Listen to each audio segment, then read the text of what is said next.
Hi, thanks for coming to my talk. Top 10 bogus biometrics, number 5 will require a sample of your sweat. I appreciate it's a clickbait title, but that was kind of the point. So first up, give you a quick overview of the talk. Who am I, this mystery person speaking to you? Why am I doing this to you? What's a biometrics? Then we'll move on to Vic, that's me, hi, I'm Vic.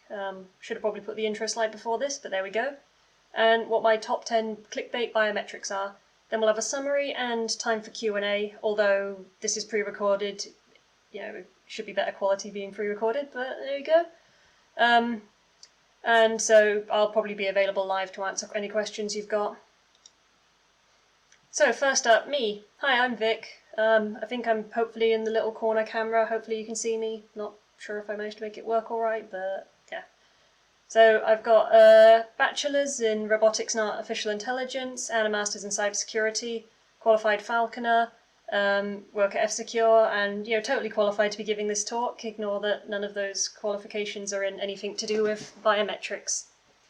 So you can find me on Twitter at Vic Harkness. Just talk to me about falconry, facial recognition, biometrics, vehicle security, cybersecurity stuff. Just memes. I mainly shitpost, so yeah, memes are fine. So where's this talk coming from? I'm not an expert on biometrics, but they're pretty cool. I've previously given a Sky talk on defeating facial recognition systems. I've also just generally, out of personal interest, spent a bit of time looking at biometrics.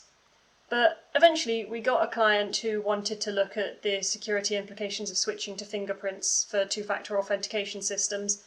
I did that bit of work, and the client wanted to give back by sponsoring the writing of a white paper on the subject of biometrics. They gave me a lot of free rein to look at what I wanted to do. They just wanted to sponsor a fun biometrics paper. So that's what this work package came out of. I spent a lot of time while writing that paper looking at lists of different biometric modalities. And I kept finding there's all these clickbait ones of top 10 wildest biometrics, number 5 will shock you. And you go on them and you're like, where are these coming from? Like, you're claiming that's a biometric modality, but there's no citations because, clickbaits. So I decided to try and get to the bottom of all of these kind of clickbaity biometrics and try and work out if they're legit or not. Hopefully my white paper's been released by the time you're watching this. There's been a bit of a to-do about where we can post it because I talk about butthole cameras, which is very not professional and not suitable for corporate business websites, perhaps. We'll see. We'll see where we go with that. So first up, what's a biometrics? Someone helped me make the animations. I'm not good at doing that. So biometrics refers to the measurement or metric of the body, or bio. Where we would once use a signature to prove our identity, it is now possible to measure the body directly to prove our identity. By examining the tiny details of a person in microscopic details, humans can often be uniquely identified. A broad range of ways to quantify a human can be considered, such as fingerprints, their voice, even the way they walk. Biometrics have the potential to be used in a variety of identification and authentication scenarios. There's a lot of discussion around if biometrics should be considered a username or a password, though it was something that came up quite a bit during the project I was on. You can't easily change them if, for instance, an image of your fingerprint was obtained by a malicious actor. But that said, biometrics authentication does have the potential to make our lives easier. It's much easier to use your face or your fingerprint to unlock a phone than it is to type in a lengthy password. Perhaps the use of biometrics by the general public has caused this deluge of clickbait lists that I was finding, all of which are attempting to outcompete each other in how weird biometrics can be. I'm going to tell you about 10 of the weirdest novel biometrics that I've seen in these lists and give you my thoughts on how legit they are. At the end, we'll have a nice summary slide of them. So first up, let's talk about DNA. So we all know about DNA, right? DNA profiling. It's not like pseudoscience, it's fairly legit. But how is it for biometrics? So since it was first used to clear a suspect and find the true perpetrator in a murder case back in 1987, its usage within law enforcement has become commonplace. There's large databases of DNA data that are being amassed by law enforcement, and rapid profiling techniques can be used to get a basic match in under 2 hours. It's had its ups and downs in law enforcement a bit. There was a famous case, or infamous case I guess, where the German police thought they had a serial killer on their hands due to the same DNA being found in a variety of murders. but it turned out to just belong to one of the women working at the factory that was manufacturing the swabs they were using to collect their samples. There's a lot of weird nuance to DNA profiling, some of which I go into in the full paper. If it's not been released, just drop me an email. I have my email address on the last slide and I'll send it over to you. Yeah. But now, though, people have suggested that you could use DNA as a method of biometric authentication or identification. It's certainly appearing in the clickbait lists anyway, so I'm going to take that as a sign that people are looking at it, maybe. I think in terms of accuracy, the answer is yes, you can use it to reliably identify people, kind of. DNA can be highly accurate, and assuming we aren't going down the whole, what if I cut their finger off and then I can use the DNA from that rabbit hole, it could be used largely reliably to identify people. But the time complexity and costs are going to be seriously prohibitive for the foreseeable future.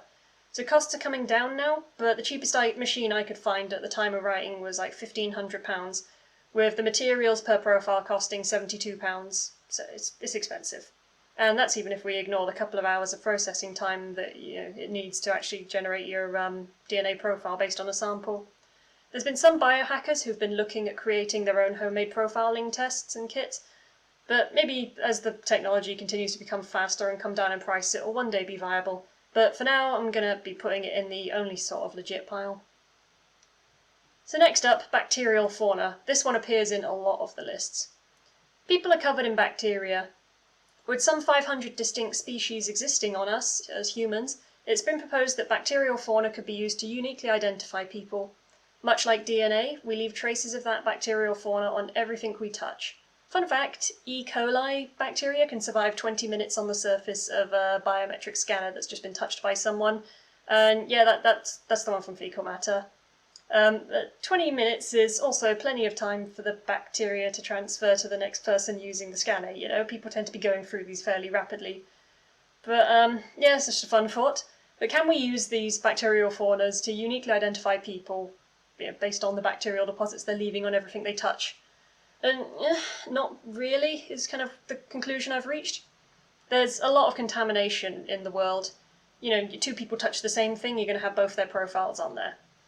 There was a study that compared the differences in fauna collected from a person's phone and their hands, and collected directly from the person's phone and then directly from their hands. But they found that there was only 22% commonality between the two.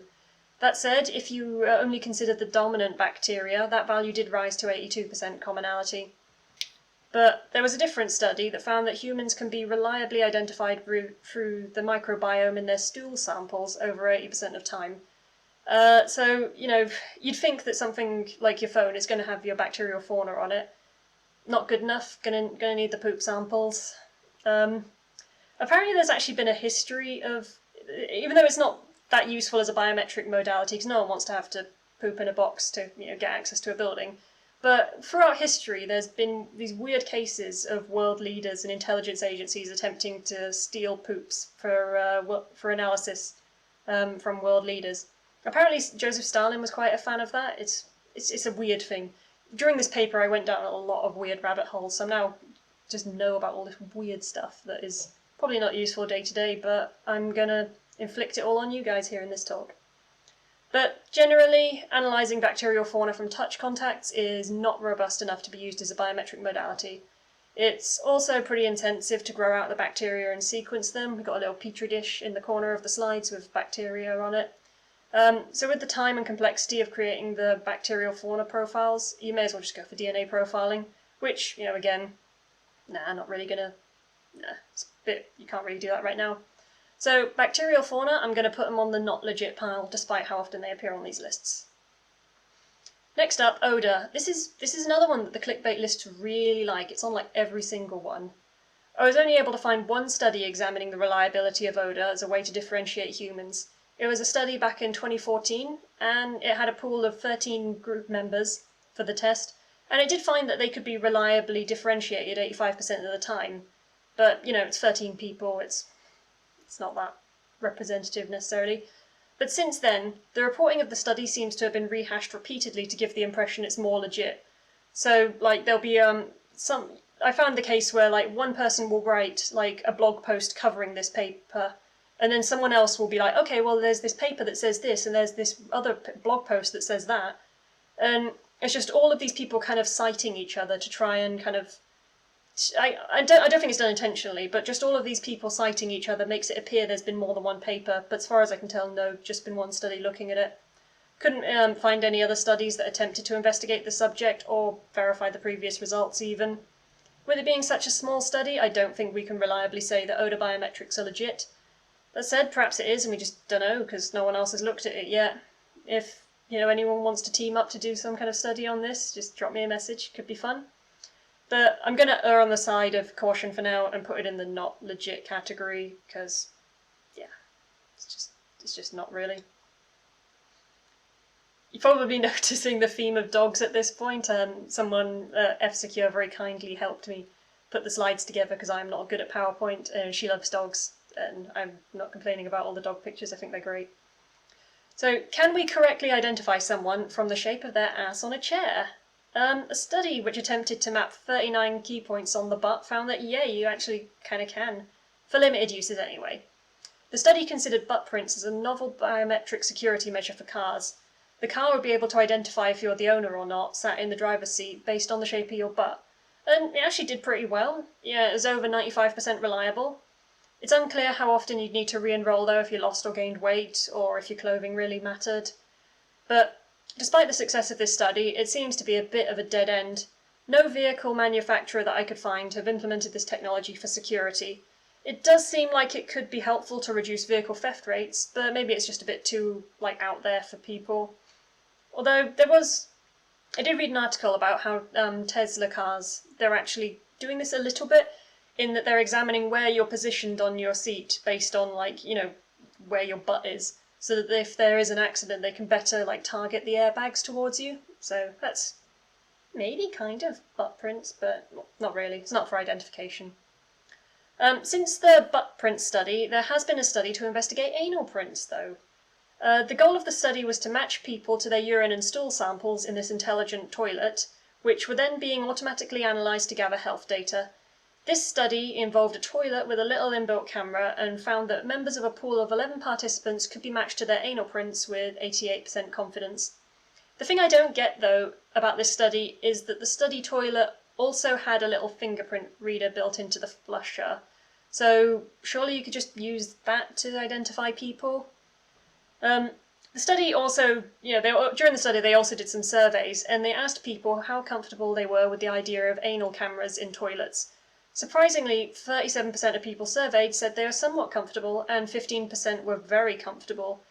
This was apparently not enough for Stanford, though, who did the study, who included the following quote in their Associated Press release. To fully reap the benefits of the smart toilet, users must make their peace with a camera that scans their anus. Incidentally, potential name for this talk was Fetish or Biometric Authentication Survey.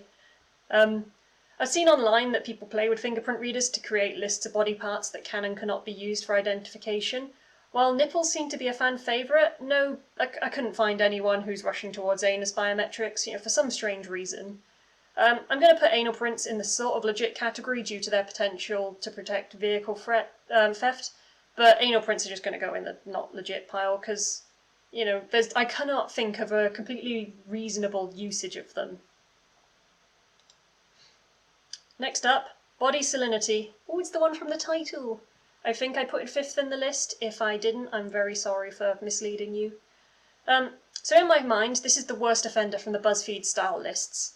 I've not been able to find any actual research into the validity of body salinity as a biometric measure. So why does it get included in all these lists? It's on most of them. I went down a proper rabbit hole on this one, and I've come up with a theory. My theory is that it all started from a paper in 1995 proposing the Personal Area Network, or PAN. The PAN study stemmed from a previous project aiming to let Yo-Yo Ma use his cello bow as an approximated computer mouse. I went down several rabbit holes on this one. So the paper proposed the usage of the human body to transmit electrical signals from a transmitter to a receiver. A connection between two humans, like with a handshake, could complete the electrical circuit, allowing for data to flow at a rate of 2,400 baud.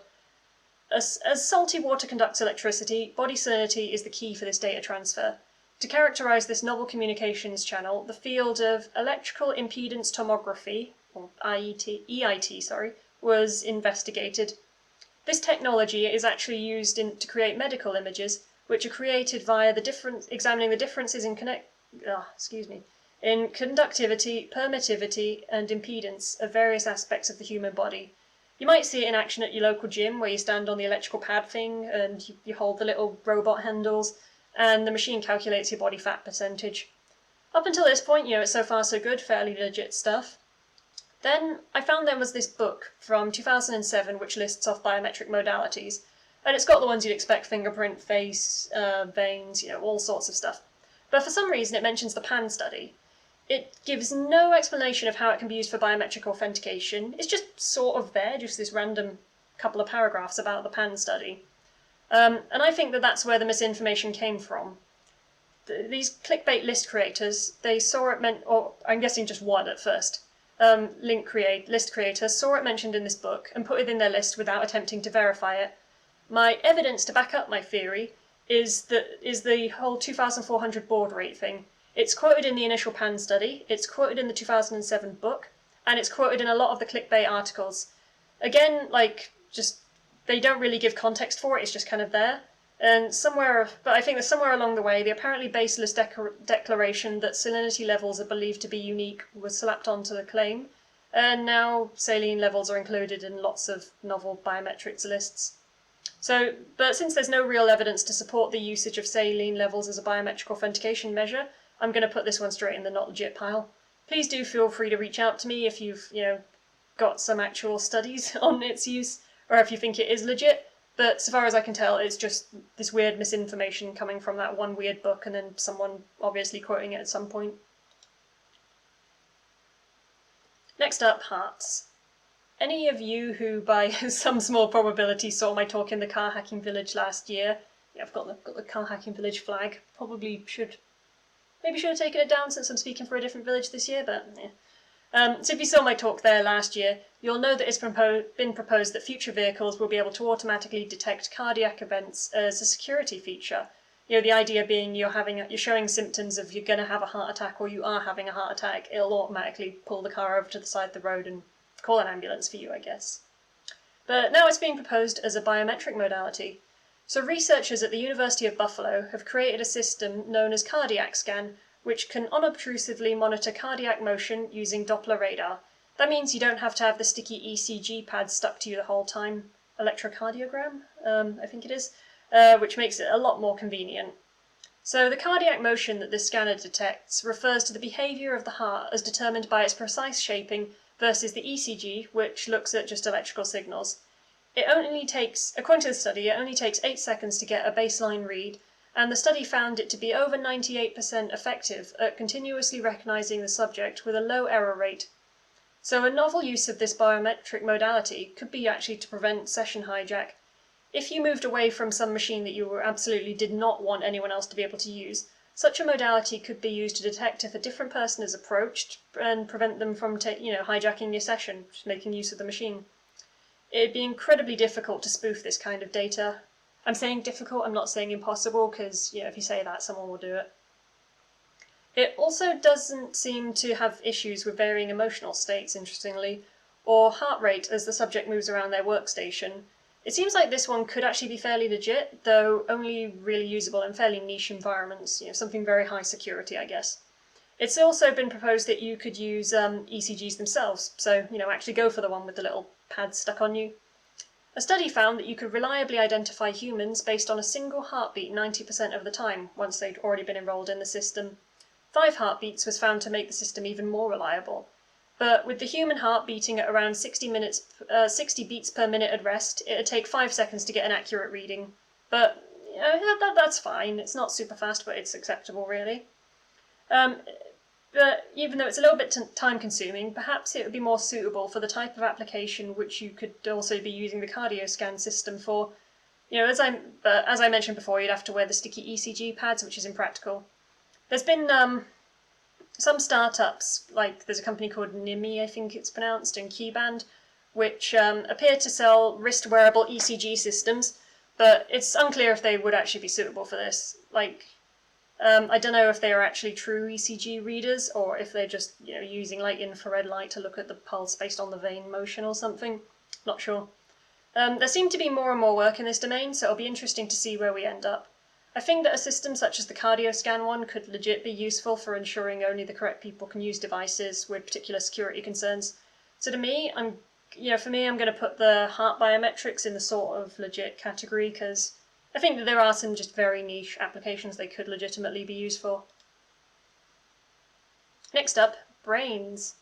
As the motivational posters say, everyone's mind is unique, or more accurately, their brain is, as it turns out. There's been some investigation into the use of brains as a biometric authentication modality. A study in 2018 proposed that the pattern of folds in the human brain could be as unique as our fingerprints. These brain prints could be created using MRI scans, magnetic resonance imaging, everyone knows that what MRI is. Scan could be used in biometric systems. The paper I was reading described that a non-invasive the paper I was reading described it as a non-invasive biometric modality, which I found kind of funny. I mean, technically it is, because there's no probes being inserted into you or whatever, but, having to do an MRI is like, it's a faff. I would call it a bit invasive. But that said, the study boasted a 99% accuracy rate as the modality. Other studies have aimed to look at the electrical activity in the brain as an alternative method of identification using EEGs. Electroencephalogram? I should have put in my notes what they stand for, but EEG. That's the one where you see the pictures of people with the mesh caps covered in wires, just all over their head. This one's a bit less reliable than the MRI scan method of brain print generation, but it still has success percentages in the high 90s. Despite reasonably high success rates in the EEG recognition trials, it can be a bit unstable as a biometric measure. Changes in diet and even just the time of day you're carrying out the scan at were found to have quite an impact on reliability. They could reduce it by as much as 30%. Mood also had quite a bit of an impact on reliability, but this could actually be useful in these high security applications. A study found that when a system has been trained using EEG data of a calm person, just a 1.5 second EEG reading of the same person in an equally calm state was sufficient for a match to be formed, but if that person was then stressed out, you needed 8 seconds to be able to perform the match. So, based on this principle, perhaps EEGs could be used as a coercion-resistant biometric authentication system. Although both MRIs and EEGs are technically non-invasive in that they don't require anything to be inserted, they're still quite a faff to do though. But while the potential for coercion-resistant authentication systems is interesting, it's kind of unlikely to be of much practical use, really. But I'm still going to put brains in the sort of legit pile just because it is highly accurate as a way of identifying people, but you're not going to be using it, really. It's very niche applications potentially for it. Ooh, we have lag. Hopefully the video's not lagging too much. Tongues. Thankfully, this one is based on images, so you don't actually have to lick the sensor. That's especially good when we think about E. coli being able to survive on a surface 20 minutes. Yeah. So when considering the tongue, you can do so in terms of either the shape of the tongue or the surface texture of the tongue. A study examining both aspects found that the shape of the tongue is actually more reliable than the surface texture for identification. Combining both was, as you'd expect, even better, with true positive matches around 93% of the time and a low false positive rate. But no one really wants to be sticking their tongues out for inspection, especially with COVID. Even if it is just to take a photo, no one wants to be doing that. So because of that, I'm just going to put that in the sort of legit pile, because it's gross. Why would you do that? Ears. It's been getting a lot more interest in recent years. For example, could it be used to verify patient identity in hospitals? Ear images can be collected by dedicated sensors or just standard photos and videos. It's fairly easy to enroll people into an ear recognition system. There's been research investigating both 2D images and 3D models of ears. And it's also interestingly been suggested you only need one ear rather than both. Some study I was looking at found that around 90% of people have near identical left and right ears. But it does put the reliability up if you use both ears, from 88% with one ear to nearly 100% actually with both ears. There's been a lot of studies on this recently, and generally they find the accuracy is in excess of 90% with ear recognition systems. One study found that time did not actually have that big of an impact on reliability. Something you consider is, earlobes, they tend to sag when people age. The study had people be enrolled, and then 11 months later they came and tried to match them, and they found that they could still be correctly matched with 98.5% reliability. Even though it's actually, from what I can tell, I was kind of surprised. It seems like a pretty good biometric modality. It's just not really taken off for authentication yet. It should be sufficient to differentiate between people in a hospital. Maybe ear biometrics could be used to augment facial recognition systems. Much like fingerprints, ears vary between sets of twins, which is something that facial recognition systems struggle with. They also allow for side-on identification, which is a struggle for facial recognition systems. Whilst I've not seen too much use yet, I did find some info on a prototype set of headphones called the Ear Echo. Instead of using an external image of the shape of the ear, they use the reflection of sound waves to examine the geometry of the wearer's inner ear. The small-scale testing that's been conducted with this product so far suggests 95% reliability in identifying people, which is pretty good. Whilst we've been moving more towards laptops, which unlock when you sit in front of them using facial recognition, perhaps we could use the headphones instead. You just pop them on when you sit down at your desk and you're identified. This could actually be a cool way to facilitate secure phone communications, because it would give the user some kind of certainty that they're speaking to the person that they intended to be. It might be more of a, interesting technology to explore as we get more of these voice synthesis systems, deep fakes. It's just adding an extra layer of security if you need it. Because they've been found to have consistently high reliability in these studies, I'm actually going to put biometrics in the legit pile. I think they're the only one in this presentation that go in the legit pile. I think it's actually a shame they're not being used to augment other methodologies or modalities, because they do seem pretty decent. Gestures. I felt like I should include at least one behavioural biometric modality in here, so let's talk about gesture recognition. As I'm sure you're aware, humans make extensive use of gestures. A single gesture can have a variety of different meanings, with the way it's interpreted varying by geographic location and time period. Gesture recognition has already made its way into the digital world, though. There's things like making swipe gestures on ebooks to turn the page, and even systems to let you control a device hands-free using gestures. I've seen, there was a spree where I got all these YouTube adverts for it of someone cooking and then just going like this to turn the page in their ebook, and it was all very fancy and futuristic. You can capture these gestures in a variety of ways, though. You can use a camera to track the movements of the hands or a handheld object. You can make gestures across a surface sensor, like swiping on your phone, or even by attaching pads to the gesturer's muscles to detect their electrical impulses and movements directly. But gestures aren't just for interacting with gadgets, they've also got potential usage for biometric authentication.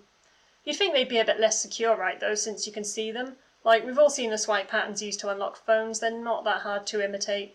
And there was an interesting study in 2017 that actually aimed to look at this.